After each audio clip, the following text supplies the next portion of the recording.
I would now like to introduce today's presenters. Cecilia Edwards is a partner in Everest Group's consulting practice. With her 25 years of strategy experience, Cecilia leads the practice's IT and digital transformation initiatives. Thankfully, she completed the digital transformation of her home office earlier this year. Dale Stara is an associate partner in Everest Group's consulting practice and a member of the IT and digital transformation team. Dale and his family are self-isolating from Dallas, Texas, as they balance 2 careers in the final remote learning weeks of a high school senior. And with that, I'd like to turn things over to Cecilia. Take it away, Cecilia. Thank you. Hello. Before we jump into this, I'd like to start with just a little reminder of the unprecedented times that we are living in right now. The topic of today's webinar, as we talk about digital transformation and as we talk about new sourcing models, these are conversations that we've been having for quite some time. And so what's different? Because we did put a different spin on it, really thinking through what we're living through and the type of disruption that we're having. And just a reminder of what's unprecedented about it. Again, nobody planned for this. Again, the scope and the breadth of this, the concept of just having almost everyone needing to work remotely from home is a huge difference. And when you think about this disruption compared to other ones, and think about the last time there was a pandemic, so the 1918 flu pandemic, there were resources that we have available today that we just didn't have before. There was no way that even 10, 15 years ago, let alone in the early 1900s, that we would be having a conversation in the middle of a pandemic around how to keep our economy going, how people can continue to work. We wouldn't be talking about business continuity. So the amount of technology that we have available today is a significant shift in how we respond to this disruption and other disruptions in the future. And that's really the kind of the underlying premise of the conversation today around how you think about digital transformation in the era of a massive disruption. And so with that, I'm going to turn it over to Dale as he takes us through the beginning of our journey. Thank you, Cecilia. I appreciate that. This quote, written quite some time ago, it's as relevant today and maybe even more so than it was back in the 90s and even the early 2000s. But this, especially in this unprecedented time, it reminds us that we need to move rapidly. Things are changing very rapidly. The way we go to market, the way we interact with our customers, the way we interact with our employees. It's changing very quickly. So this quote again reminds us that we need to learn, translate that learning into action rapidly, and that's the ultimate competitive advantage.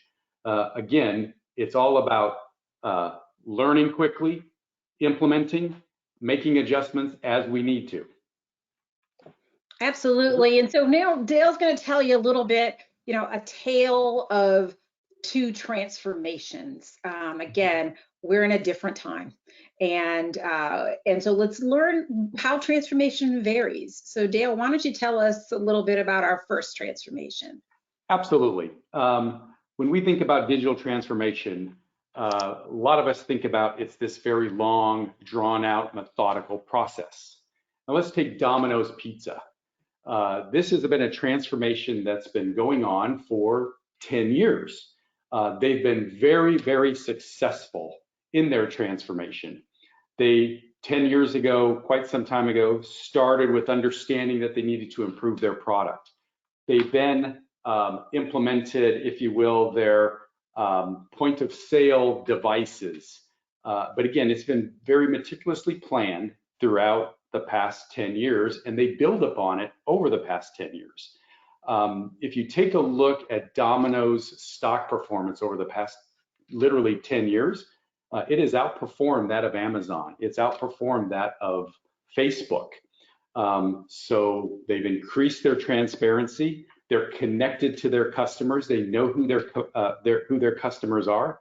Today, 65 to 75% of Domino's sales come from digital devices, like their application on their phone or via the internet.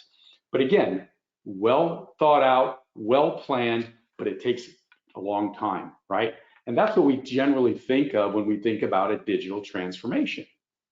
And so thank goodness in the times that we're in now that we can still get our pizza, right? And Yeah. having lived through their transformation, kind of the pain that they put us through when you tried to call in a pizza order and how that was tremendously painful, but now kind of shifted and moved on to the ability to order your pizza online. And so really Domino's today is an e-commerce company that happens to deliver pizza.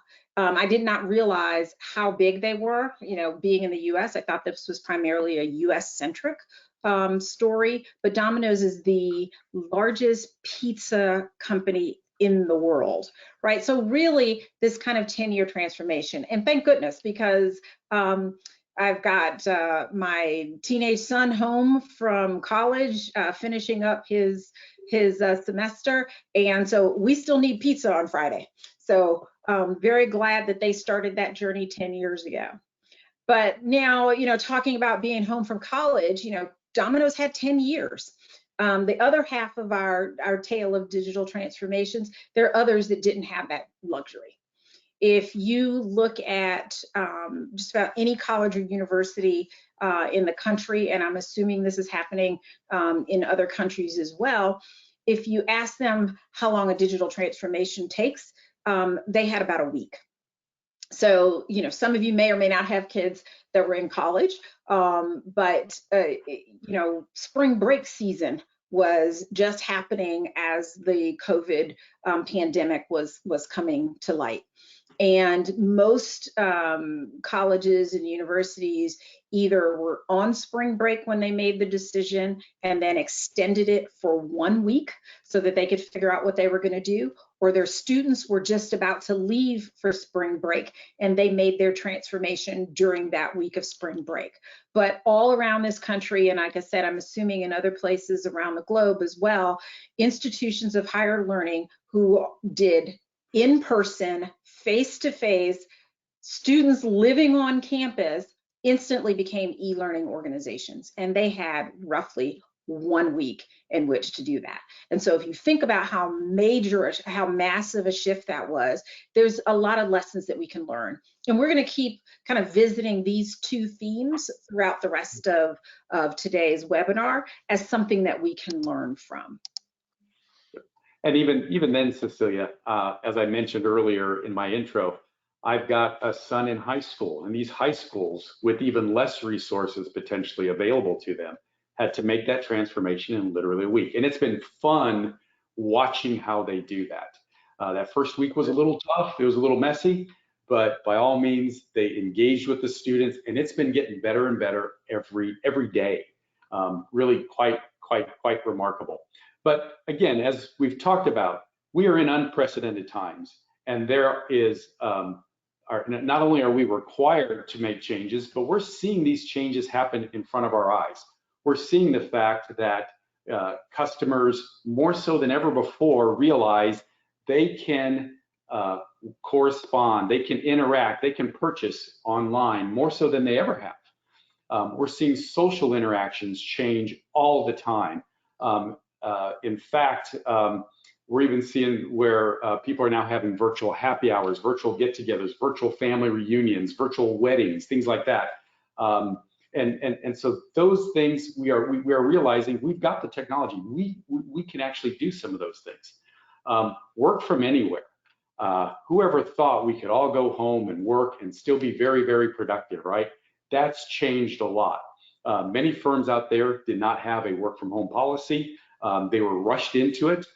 They had to they struggled with it to some degree. Some of them did, making sure you had connectivity, you had the right tools. But all of that has required us to change our behaviors, and we're learning new habits. And I think that's very important because that then becomes repeatable further down the road. And so, Dale, I think that's an important point, right? Because when we talked about digital transformation, in the past, in the traditional long journey. We kind of make statements that, customer expectations are changing rapidly. And there was this bifurcation of the stakeholder group, right? Theoretically, the boomers would, they're the laggards. It's really the millennials that are going to do things. Everybody always forgets about the Gen Xers. Not sure why. Yeah. But we kind of thought that there was this segregation based on age and things like that. But what we've gone through now is consumers, it's no longer about their preference, since everyone has been forced to be more digital. You might have ordered your groceries before. Now it's like, boy, do I want to risk getting sick? I think I might order groceries more online. I think I may try all of these digital channels. We've actually been forced into the consumer. So typically in a digital transformation, we talk about the enterprise being the one that's forced to react. In this instance, the consumer's preference doesn't really matter. We've all been forced to be more digital. And once you get a taste of that, we believe that that's going to be, that trend is going to last a lot longer. Absolutely. Absolutely. And the business response now, before a lot of businesses, many businesses thought about day-to-day operations was how to become resilient. Now that resiliency is based on flexibility and agility. These businesses have had to find new ways to express their value proposition. How do you express your value through online channels if you can't go in, touch, feel, experiment with?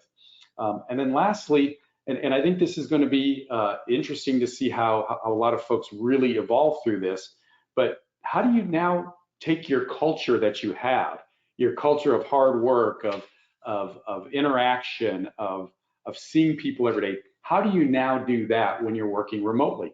And that's going to require enterprises to stay in touch differently, to stay in touch more, potentially more frequently. They're going to have to get used to the fact that now people are going to be remote, not just their employees, but their customers too, potentially. And that's going to change the way that they express their culture and live their culture. So. Yeah, so how about we do a little poll? Yep. All right. Our first poll here. Since the start of the COVID-19 pandemic, has your organization enabled any capability that was previously under consideration but not yet implemented? Some answers here are yes, new technology has been adopted, or yes, business rules have changed, or yes, both technology adopted and business rules have changed, or is it no, everything we wanted implemented prior to the crisis was implemented, and then the last one, no, we couldn't do it before and still cannot do it now. Yeah, this I think is a really interesting question, right? Because some of the transformation is, boy, we do have to think of new things that we need to put in place. Some of it is we might have things in place, but we don't have any business rules. Security tended to be one of those business rules that was a bit challenging when you think about working from home. There are others that have capability to work from home, but have decided that face-to-face is better and required people to come in, right? So there's this whole range of things that we're seeing and responses to this.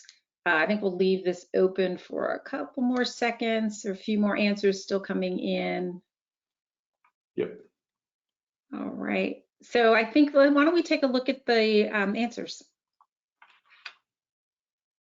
Interesting. So Dale, what do you think about that mix?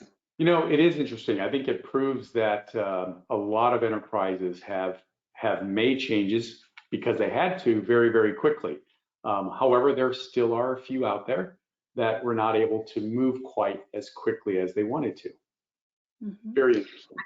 Yeah, I look at the no, everything we wanted was implemented prior to the crisis. Yep. So we've done some work, so we call it our pinnacle assessments, and we do one on digital transformation.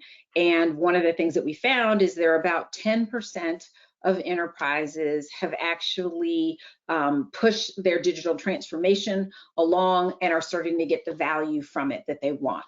And so That's, we're 12%, so we're kind of in that range of folks that have done things. These are the dominoes that have been on the 10-year journey, and even the Microsofts who thought about how they were going to support the rest of us should we need to go into this situation, right? They actually figured out how to work from home at scale and support their servers and all of those types of things at scale. So I think that that's not surprising. Interesting, as you'd expect, the technology adoption is a little bit slower than the business rule change, but that's actually good news that you have that much from a business rule perspective that's actually changing. Absolutely. The other thing I think it also points out is that there was some technology already there that they could leverage, and they could leverage it fairly quickly, whether that was their own internal technology or public platforms. I think a lot of enterprises understood that it was there and could move quickly because of that. Absolutely. And having that leads us a little bit into the next conversation, which is really around leadership alignment. I mentioned the studies that we do from a Pinnacle perspective, and one of the things that we find is leadership alignment, or the lack thereof, will either make or break a successful digital transformation effort. And in the times of this pandemic and the response, that's even more true. And so one of the things that we see is the amount of time it takes to do these transformations can be significant. So again, I'm going to tell you a few stories. I was having a conversation with a technology service provider that was implementing AI in some enterprises. And one of the conversations that we were having is, how long does it take before, when you start implementing, until the client actually sees value? And the answer was about 6 months. And we kind of said, gee, that seems like a long time. Why is it taking 6 months? And the answer was, we kind of sell it once, we get a stakeholder that agrees, we start to implement, we need to pull in the next stakeholder, and they're not really certain, they're really not on the same page, they're not aligned, and so we have to sell it again. And then it keeps repeating, and then you have to go iterate back with the first person because things may have changed, and it takes 6 months. And so if the leadership team is kind of all over the place, that's what it can take. And it's very easy to think about being all over the place because everyone can talk the same language in terms of, yes, I'm all for the transformation, but what does that mean? And so we find that if there's not a lot of alignment on what it means, it can take a really long time. So that same service provider, I said, well, how long should it take? And they said, well, boy, it should take about 6 weeks. So that's a pretty dramatic time shift that says, okay, now if I get everybody aligned, once they're aligned, it's really only a 6 weeks elapsed time. So if you think about where we are in this time of a pandemic, do you want to get stalled and iterate for half a year? I don't think we have that time in order to be responsive right now. And so you can think about 6 weeks. But then again, if you think about the lessons from the institutions of higher learning, and to an extent, what a lot of enterprises have gone through as they've shifted to this work from home model, 6 weeks could actually be too long. When you've got leadership alignment plus a sense of urgency around what you need to do, 6 days is not unreasonable to get some pretty significant changes. Now, obviously, this isn't everything from a digital transformation perspective, but you can make some pretty dramatic changes in weeks as opposed to months with some alignment from leadership. So let's talk about what that looks like. So what are some of the things that we think need to be aligned? And it's really kind of 3 dimensions that we look at. We need alignment along strategic focus. So where am I going to focus? We need alignment around kind of operational boundaries and investment funding approach. Those are the 3 areas that we've observed that make a significant difference in your ability to both accelerate the transformation and to have success. Really, that means getting the outcomes that you want from it. So I'll just take a minute to step through, give a little bit on each one of those. And the first one that we're going to talk about is really the strategic focus. And again, Dale's going to give you a story that gives a good sense of the kinds of things that you might need to have a conversation about from a focus perspective. Absolutely. As you start to focus, there's several different areas that could be a major focus for you. As I tell this story, I'm gonna also tell the story of a company called Lululemon. Lululemon, you're probably familiar with them. They're in the apparel, footwear, and accessories industry. That industry, like many industries, has been hurt through all of this. In mid-April, as an industry itself, that industry stock price was off about 33%. Lululemon, as well as some others like Nike, for instance, the Lululemon stock price was only off 13%. So when they took a look at their strategic focus, they really focused in on things that they believe make them successful in the marketplace, and they digitized much of that. The first area was enabling the supply chain.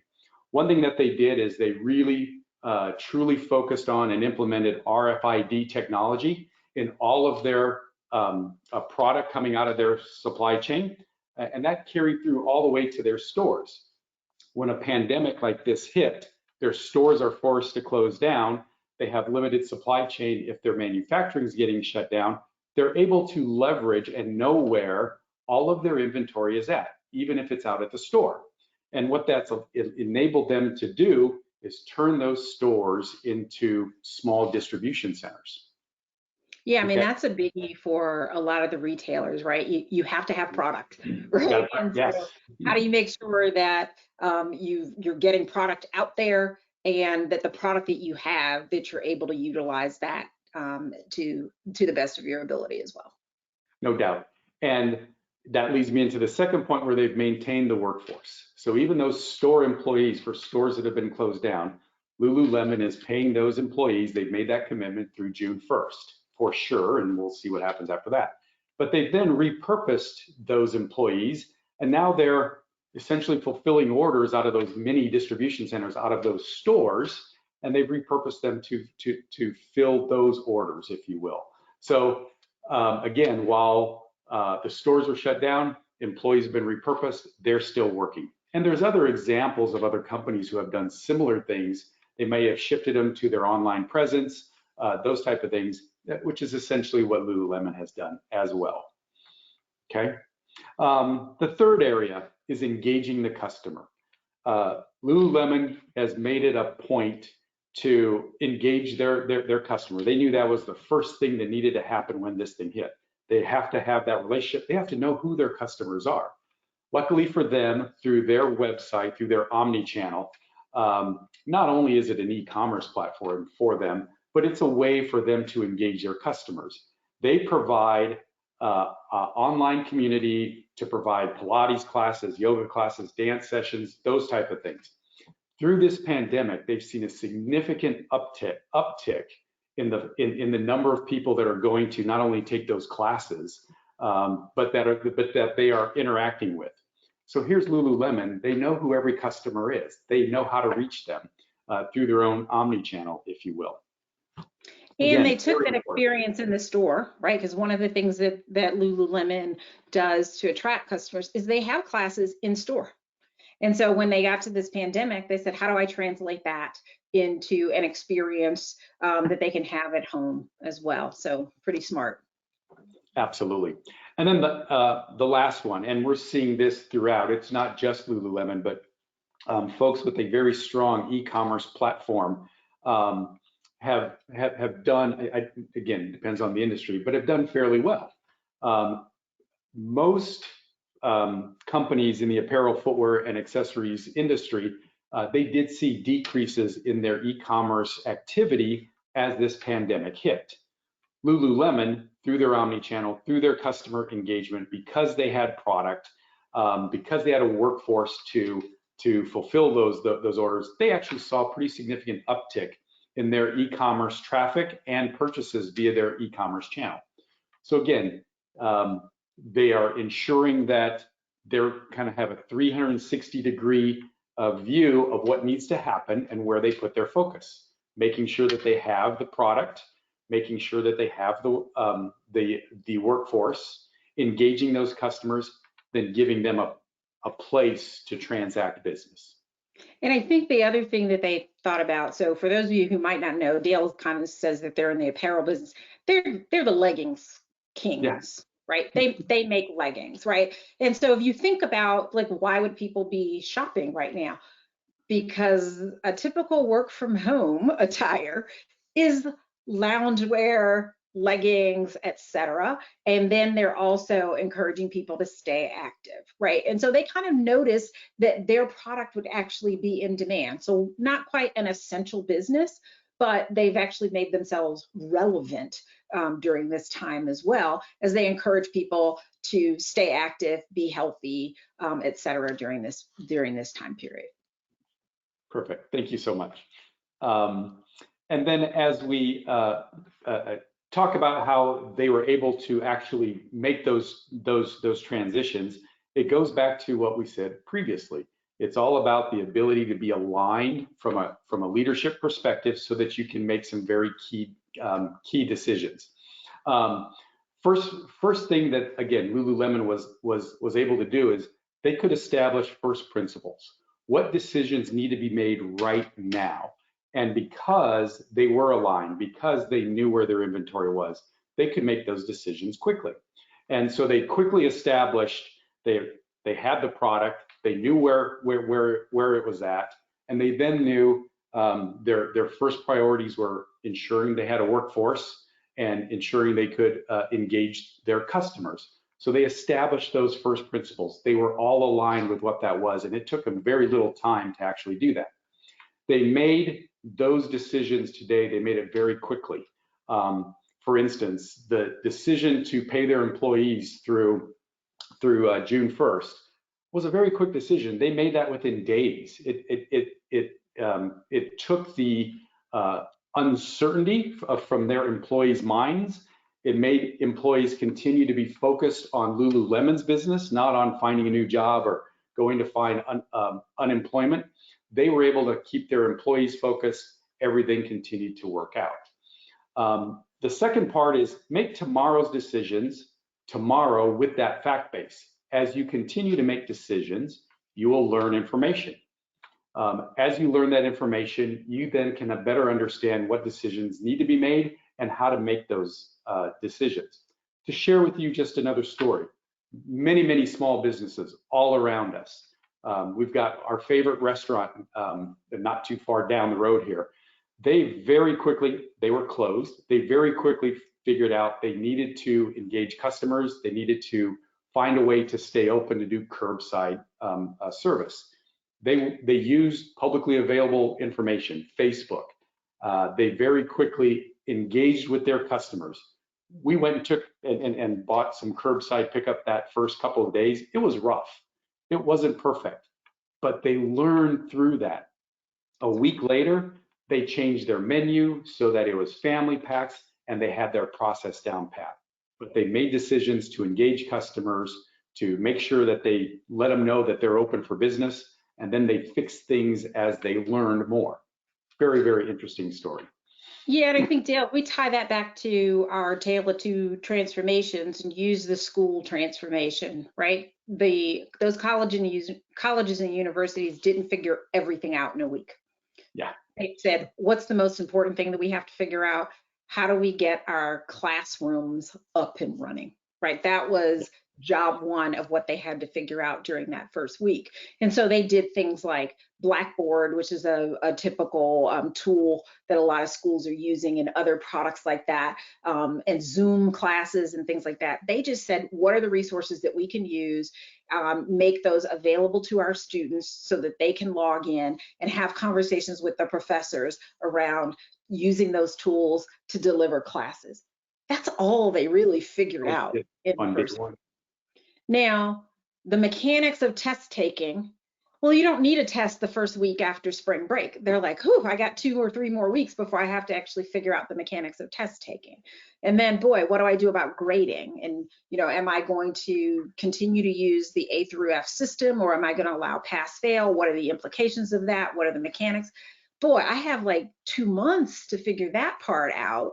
And so they actually had a first principle. I've got to get all my students safe. I got to get my faculty safe, and I have to get my classrooms up and running. They made that decision based on only what they knew at the time. And then when they got some more information about the implications of grades and other access to technology and things like that, they made the rest of those decisions and then transformed. And I think that that's a lesson that we really can learn, because we actually still don't know. We're kind of 4 or 5 weeks, depending on where you are, into this, where some states are looking to open up. Some counties and cities aren't agreeing with that. We just heard from the, I think it was the CDC or the World Health Organization, one of the two, that they expect that we're going to deal with this again in the winter. So we actually don't know where we're headed, and the ability to make great decisions based on what you know today is critical at a time like this. Absolutely. And it sounds like we're potentially going to be in this action, learn, reaction for potentially quite some time. That's right. So now we got to pay for it all. Now we got to pay for it all. Absolutely right. In addition to having the leadership team aligned, it's important to make sure we understand what that investment or funding approach looks like. In times like this, without a doubt, you want to make sure that the decisions you're making, the funding you're making, it's aligned to your strategic objectives, first and foremost. And that potentially, especially when you have to make these decisions quickly, that beats ROI calculations every day. If I can't engage my customers, if I can't get back up and running, regardless of what the ROI says, you'll never be up and running 6 months, a year down the road. So that's very, very important, is to make sure it's aligned to your strategic objectives and that it's filling the immediate need. The second thing is really about, as you have alignment, make sure you push the decision authority for these decisions to the right level. Sometimes it doesn't pay to bring it all the way up to the CEO, the CFO, the CIO to make some of these decisions based on the amount they cost or the impact. Make sure you push that down to the right level. That helps you make those decisions quicker, faster, and even more accurately. And then the last thing is you adjust your strategic priorities over time. Just like we've seen the universities, they got up and running, they made the second decision about how to grade or how to test, then how to grade. Now they're coping with, what do we do about the fall? When do we open back up? But again, they didn't need to make those on day one. They can change those priorities over time, and their strategic priorities as an education institution may change as a result of that. But let's learn and understand more about what works, what doesn't work, where we're going, as Cecilia mentioned, and let's make those changes then. And let's fund only the things that we've decided are priorities, right? So you might decide, if I don't know what I need 2 months from now, why don't I fund what I need this week? And then I'll learn a little bit more and I'll change my priority and I'll fund it differently then. So let's take another poll, looking at where we are from a leadership alignment. So the question here really is, how aligned is your leadership team on the transformations that are required as a response to this crisis? So you could either be fully aligned, meaning we're all aligned on the strategy, we've got our first principles in place, we understand our funding approach. You could be aligned on the strategy, but still having a few challenges on the implementation. So the implications of that and the details, kind of not so much. You could be aligned on the first principles, but everybody implements their own strategy, right? There's a whole range of things, of views that you could have there. It'd be interesting to see where you are on this. So interestingly, this question, I'm interested in seeing what the answer is, because during non-crisis times, we actually see a wide range of answers as well. And we see people, a mix, differences of opinions of how aligned they are. Some people believe they're going to be more aligned than they really are, and some not so much. So it'll be interesting to see the range. Got a few more responses coming in. Give it a couple seconds. And these are interesting. As we've worked with different firms on different projects, we see different levels of alignment every day. And I think the answers are starting to kind of show very similar responses as what we see in our everyday life. Yeah, so let's go ahead and look at those answers. Go show them. Yeah. So a third say you're aligned on everything. Let me tell you, you are well ahead of the curve to be that tightly aligned. Aligned on strategy, but less so on implementation is, almost half. You kind of would expect that, right? It's really easy to get around alignment on, we've got to protect our employees, we've got to get people up and running, et cetera, and then have differing opinions on where you are from an implementation perspective. And then you see that some folks say, you know what, I actually, either my business is too complex, there's too many decisions. In that third bucket that says, we're going to stay aligned on our first principles. And then I'm going to if I'm operating in a very siloed manner today, I might allow those silos to get aligned on first principles and then implement your strategy as best as you can to stay aligned with that. So I think it's an interesting mix.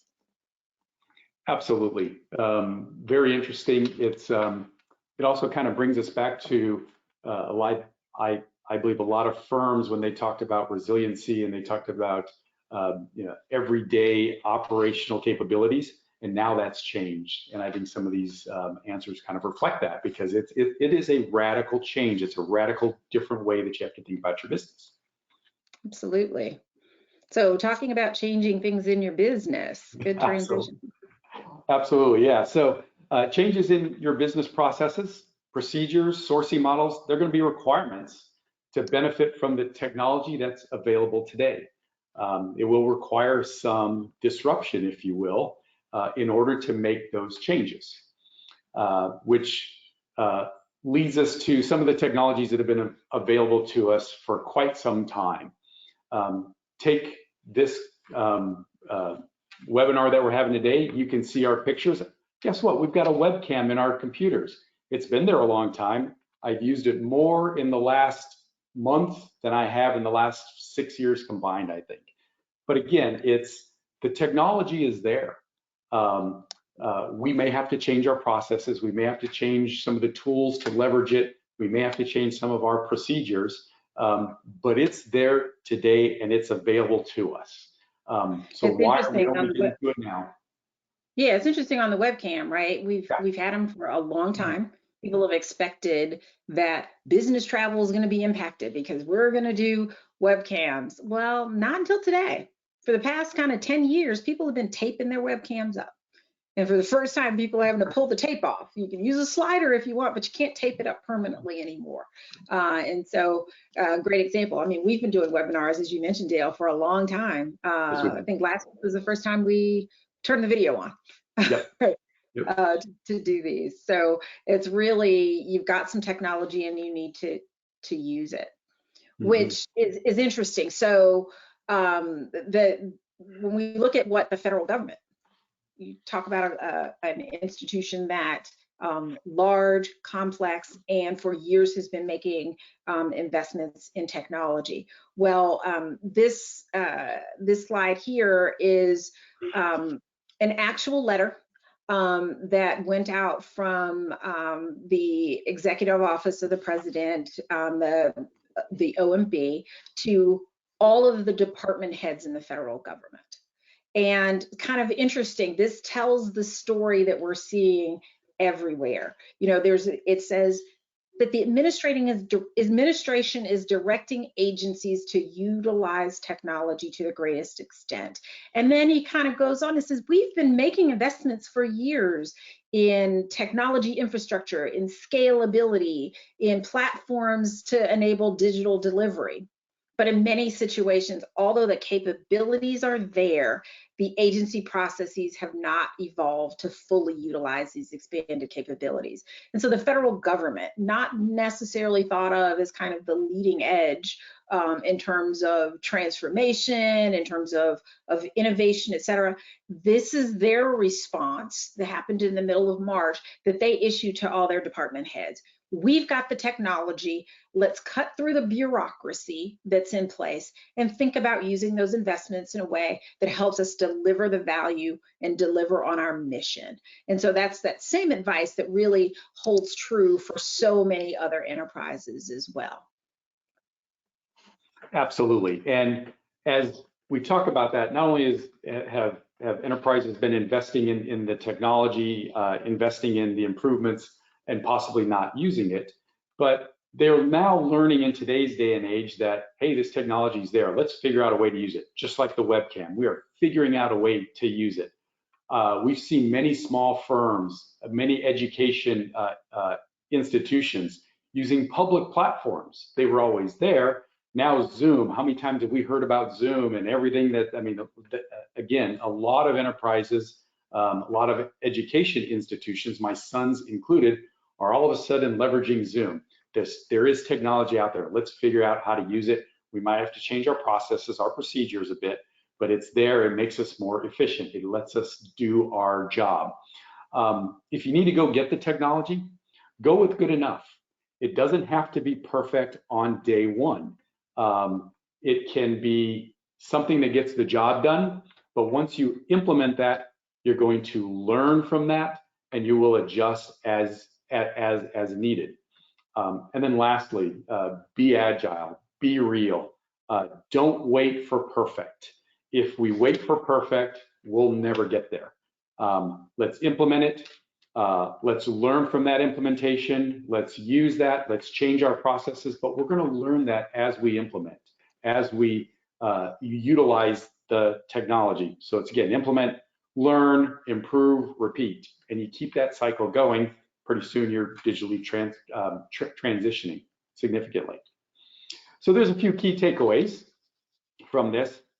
I think the first key takeaway is because of this disruption, we've got to implement our transformation very quickly. We need to accelerate the way we do that. It doesn't have to be big bang. It doesn't have to be all at once, but we've got to start doing that in order to stay in touch, in order to change change with the behaviors that are being learned now through this pandemic. I think our second point is really around the entire leadership team's need to be aligned on the strategic focus in order to move swiftly. Now, a lot of times people want to assume that there's alignment, skip a step, and just move into it. Well, one of the things that we've learned from the digital transformation that we do, even in the long ones, and it's even more true in the short ones, is go slow to go fast. Take the time to get everybody aligned, because when you do that, the response, your time to value, will be greatly accelerated. If you don't get the alignment and you have to keep revisiting, you may start the work a little bit faster, but you won't get results. And so those results are going to take much longer. So it's not, you can't take months and weeks to get there. It might be hours, it might be a day, or 2 days, but it's worth taking whatever time is necessary to get your senior leadership team on board so that that can cascade down and that you can rapidly move through the transformation in a way that's going to get you the results that you want. Good. And then I think the third takeaway is delivery processes, business processes, operational procedures. We're going to have to modify those just a bit in order to leverage the technology that's available to us. I believe one of the things that we're learning here is that an unplanned disruption is much more painful than a planned disruption. If we can plan to use something and have that day, that 2 days, that hour, couple hours to think through it and to make those changes or to contemplate those changes and to communicate that to our employee base, our customer base, that's a lot less painful than having something happen to you or forced upon you.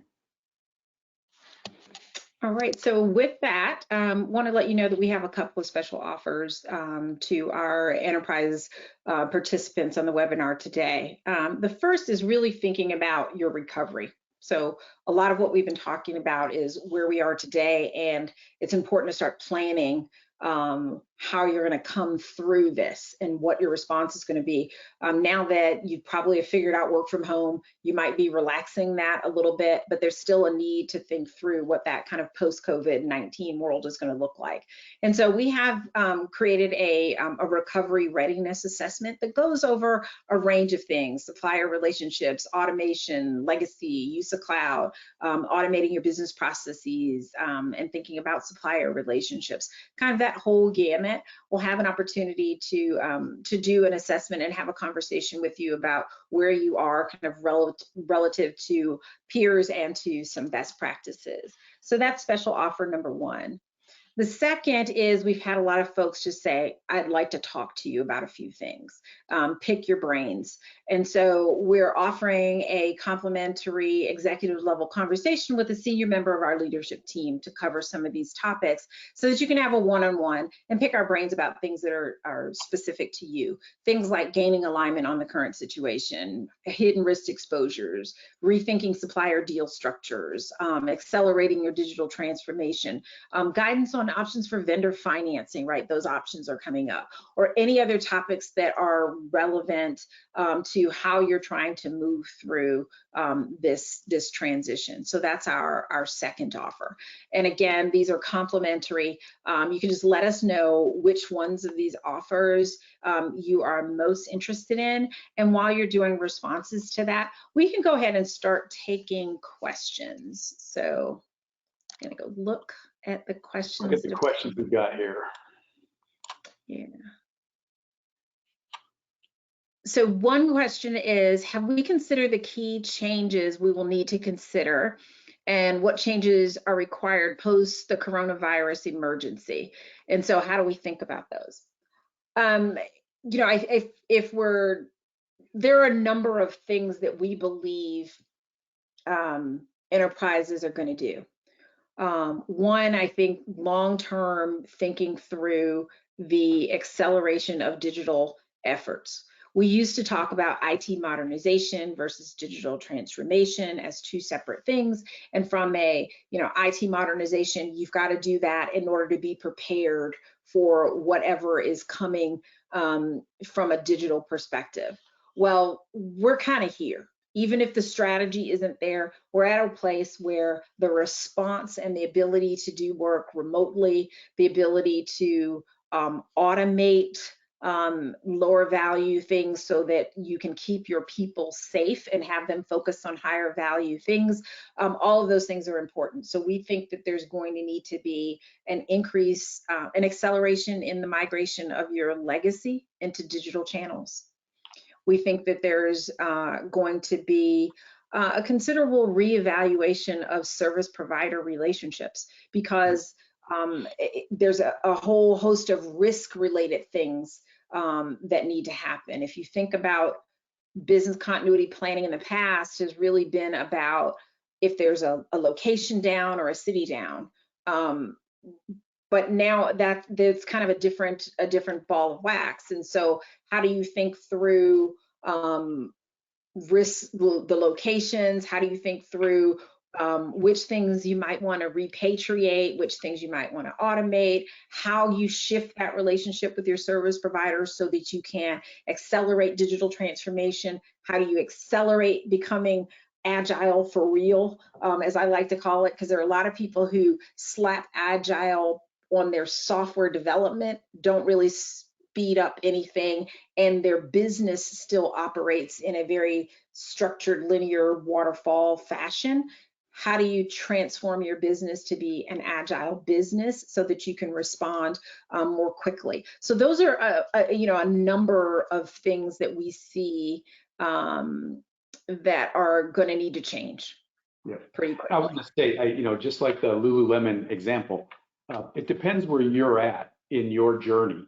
You're going to have to take a good, honest assessment of that. Lululemon's in a different spot than some of their competitors are.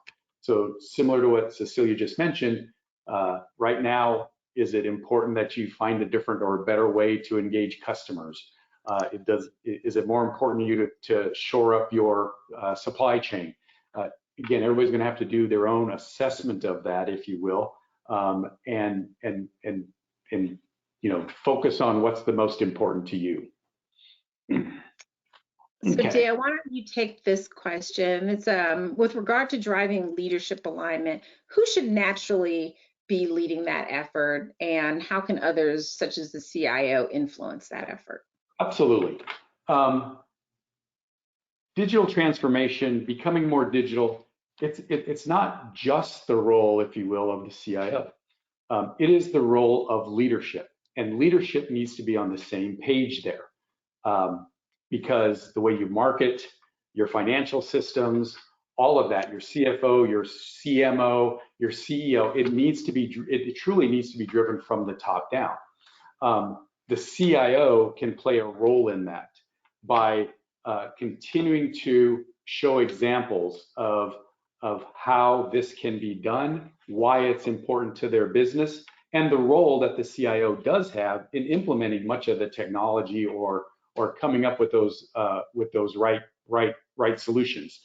But again, it's not that one person should drive it over the other. Together, the leadership team needs to be on board with that, so that everybody can play their role. It's also important, once everybody is on board, is that everybody's very clear about what their role is and what needs to change, because that's going to be very important. It's one thing to nod your head and say yes. It's another thing to be in unison in making those changes happen. So I think we've got time for one more question. This is an interesting one. How is it that we have not used AI to link which businesses should open first, like getting a haircut and being fit again before going back to work? So kind of really interesting.